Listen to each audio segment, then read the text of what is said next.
और खबरों में आगे बढ़ेंगे, बात करेंगे सबसे पहले बीजापुर से। इस वक्त की सबसे बड़ी खबर है, जहां बीजापुर में नक्सली बुरे फंस गए। ड्रोन कैमरे ने पोल खोलकर रख दी है नक्सलियों की। नक्सलियों को मुंह की खानी पड़ी एक बार फिर। दरअसल गंगलूर मार्ग पर आज दोपहर में हमला किया था नक्सलियों ने और घायल साथियों को कंधे में ढोकर ले जाते नजर आए। काफी संख्या में नक्सली पहुंचे थे हमला करने। शुरुआती मुठभेड़ में ही घायल हो गए दो नक्सली, उल्टे पैर भागने को मजबूर हुए नक्सली। ये एक्सक्लूसिव वीडियो सिर्फ न्यूज़ 24 मध्य प्रदेश छत्तीसगढ़ के पास है। इस वीडियो में आप देख सकते हैं कि एक नहीं, दो नहीं, 10 नहीं, काफी ज्यादा नक्सली वापस जा रहे हैं जंगल की ओर। और आप देख सकते हैं कुछ तस्वीरें, हालांकि धुंधली हैं, दूर से ली गई तस्वीरें, क्योंकि ड्रोन कैमरे से नजर रखी जा रही थी, निगरानी की जा रही थी और ड्रोन कैमरे में ये तस्वीरें, ये एक्सक्लूसिव तस्वीरें कैद हुई। आप देख सकते हैं जब मुठभेड़ हुई, जवानों ने फायरिंग की, इन्हें खदेड़ा, उसके बाद वापस जंगल की तरफ भागे। ये नक्सली किस तरह से उल्टे पांव भाग रहे हैं आप देख सकते हैं। जब दो नक्सली इस दौरान घायल हुए थे, उन्हें कंधे पर उठाकर किस तरह से वापस लाया जा रहा है।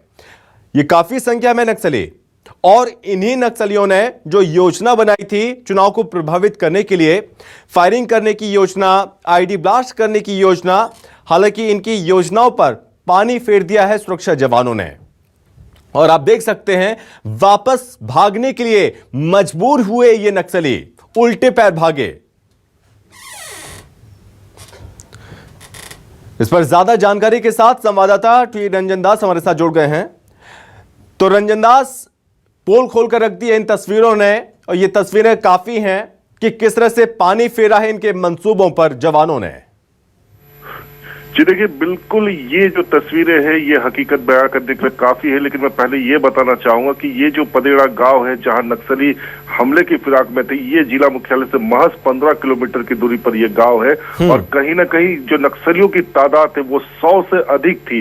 यानी किसी बड़े एम्बुश करने के लिए, बड़े हमले की फिराक में नीयत से नक्सली यहाँ पहुंचे थे, लेकिन सुरक्षा बलों की जो मुस्तैदी थी, उसकी जो चौकसी थी, इसका नतीजा ये रहा कि दो नक्सली इसमें घायल हुए। संभवतः पुलिस की तरफ से दावा किया जा रहा है कि ये दो नक्सली जिसे ढोकर ले जाते हुए दिख रहे वो मारे गए हैं और नक्सली वाकई उल्टे पैर भागे। कहीं ना कहीं एक बड़ी वारदात आज बस्तर में विधानसभा चुनाव के दौरान हो सकती थी, लेकिन जिस पर उनके मंसूबों पर जवानों ने पानी फेर दिया। जी, और पी रंजन दास, जो ये तस्वीरें सामने आई हैं, ये तस्वीरें बहुत कुछ बयां कर रही हैं। सबसे महत्वपूर्ण बात ये रास्ता बता रही हैं, नक्सली इन्हीं रास्तों से आते हैं और इन्हीं रास्तों से जाते हैं, क्योंकि वो जंगल का एरिया, और इन्हीं जंगलों में किस तरह से कहां गुम हो जाते किसी को नहीं पता। अब इस रास्ते में खास फोकस रहेगा जवानों का, सुरक्षा व्यवस्था को और ज्यादा बढ़ा दिया गया, क्योंकि अब जो मतदान हुआ, मतदान के बाद जो मतदाता है वो डर के साए में जरूर है, कभी भी कुछ भी हो सकता है।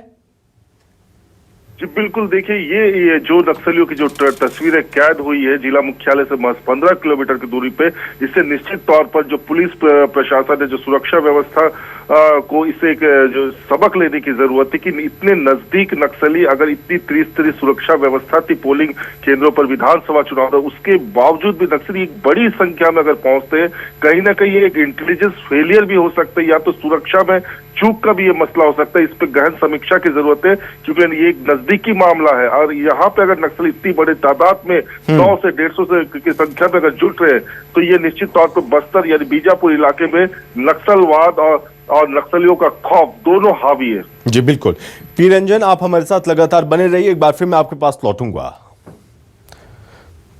तो ये तस्वीरें सामने आई हैं और आप देख सकते हैं किस तरह से वापस ये नक्सली जा रहे हैं। और इस बीच एक और बड़ी खबर, बीजापुर में 13 आईडी आज सुरक्षा बलों ने बरामद किए हैं। आज मतदान का दिन था और दिन भर सर्चिंग हुई और सर्चिंग के दौरान जवानों ने 13 आईडी बरामद किए। कई जगहों पर आईडी प्लांट किए गए थे। सुरक्षा बलों को टारगेट करने के लिए ये आईडी लगाए हुए थे इन नक्सलियों ने। मतदान वाले इलाकों में अलग अलग जगहों पर ये आईडी प्लांट किए गए थे ताकि बड़ा नुकसान किया जा सके। हालांकि सुरक्षा बलों ने इन आईडी को बरामद किया और अब तक 13 आईडी बरामद किए गए हैं। एक तरफ पूरी रणनीति बनाई गई थी और साथ ही पहले से ये योजना थी, क्योंकि कई जगहों पर इससे पहले आईडी ब्लास्ट हुए हैं जिसमें हमारे जवान भी घायल हुए। और अब ये ताजा अपडेट हम आपको बता रहे हैं। आ चुकी मतदान का दिन और इसी दौरान जंगलों में कई क्षेत्रों में जो कि सुरक्षा जवानों ने सर्चिंग ऑपरेशन चलाया। इस दौरान 13 आईडी बम बरामद किए गए। संवाददाता पी रंजन दास हमारे साथ बने हुए हैं। तो पी रंजन, बड़ी सफलता यहां पर यह भी है कि 13 आईडी बम, सोचने समझने वाली बात है कि बहुत बड़ा नुकसान पहुंचाना चाहते थे ये नक्सली आज।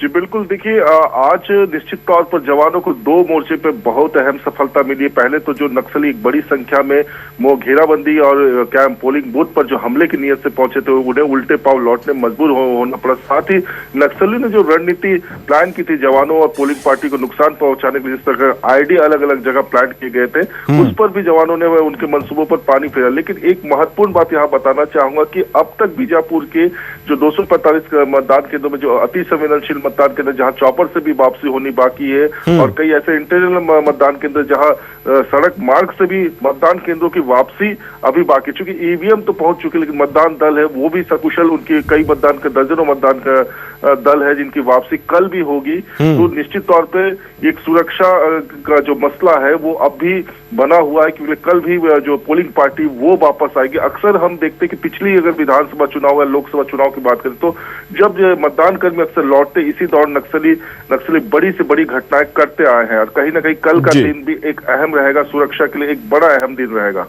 ठीक है, बहुत धन्यवाद आपका तमाम जानकारी के लिए पी रंजन। तो यहाँ पर एक बार फिर से पोल खोल दी है नक्सलियों की। एक तरफ उल्टे पांव भागने के लिए मजबूर हुए, वहीं दूसरी ओर ये रणनीति जो बनाई जा रही थी वो रणनीति भी इन नक्सलियों की विफल हो गई है।